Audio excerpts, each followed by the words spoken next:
मुगलों के नाम से आप जो है कंट्रोवर्सी पैदा कर रहे हैं, तो ऐसे कुछ फ़र्क पड़ने वाला नहीं है। क्योंकि जो आप इतना ही मुगल से आपको इतना चिढ़ है, तो हर साल जो है आप लाल किले पे जाके जो है तिरंगा लहराते हैं। हमारे 1947 नेहरू जी से लेकर, तो मुगलों से इतनी नफरत है तो फिर तिरंगा भी नहीं चढ़ाना चाहिए वहाँ पे। बीजेपी सरकार जो है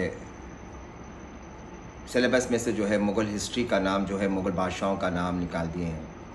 तो उसमें से सिलेबस 7th क्लास के बच्चों में से इससे कुछ मैंने अखबार में आज पढ़ा, तो मुझे बड़ा अफसोस हुआ कि इनकी जो सोच है, इनकी जो घटिया सोच है कि मुग़ल का जो इतिहास है वो क़यामत तक आप सिलेबस में से निकाल सकते हैं, लेकिन दुनिया के इतिहास में से नहीं निकाल सकते। जैसे लाल किला, ताजमहल, ये जो मुग़ल मॉन्यूमेंट्स है और मुग़ल मॉन्यूमेंट्स का जो इतिहास है, तो मैं जैसे आपको बोला कि घटिया सोच वालों की घटिया जो है, क्योंकि जितना इंसान रहता है उसकी सोच वैसी रहती है, तो उससे कोई फ़र्क पड़ने वाला नहीं है। अगर इतना ही मुग़लों के नाम से, मुग़ल एम्परर्स के नाम से आपको इतनी नफ़रत है, तो हिंदुस्तान की जो है 30% जीडीपी जो खबर है, ताजमहल क़ब्रिस्तान, हुमायूं टॉम्ब, ये जो क़ब्रिस्तान है, ये क़ब्रिस्तानों से जो है 30% की रेवेन्यू आती है। तो फिर आप रेवेन्यू भी मत लो। आप जब आपको मुग़ल हिस्ट्री से आपको इतना नफ़रत हो गई है, मुग़ल के टोपी से आपको इतनी नफ़रत है,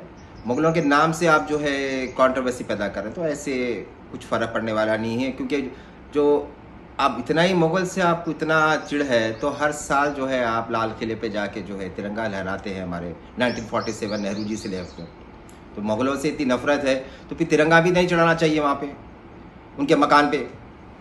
उनकी ख़बरों से 30% की रेवेन्यू ले रहे हैं आप, हिंदुस्तान को जीडीपी मिल रही है। आप उठा के देखिए, राज्यसभा की रिपोर्ट है, और लास्ट ईयर का जो हाईएस्ट रेवेन्यू जो आया है वो क़ब्रिस्तान, ताजमहल से मिला है। तो बहरहाल, क्योंकि मैं ये पैगाम देना चाह रहा था, ये सिर्फ कुछ नहीं है, ये बीजेपी के पास कोई काम धंधा नहीं है। ये 2 कौड़ी की सरकार, सिर्फ हिंदू और मुसलमान को लेके चलना और आपस में जोड़ना है। हमें कोई फ़र्क पड़ने वाला नहीं है, ना कोई भारतीयों को इसका फ़र्क पड़ने वाला है।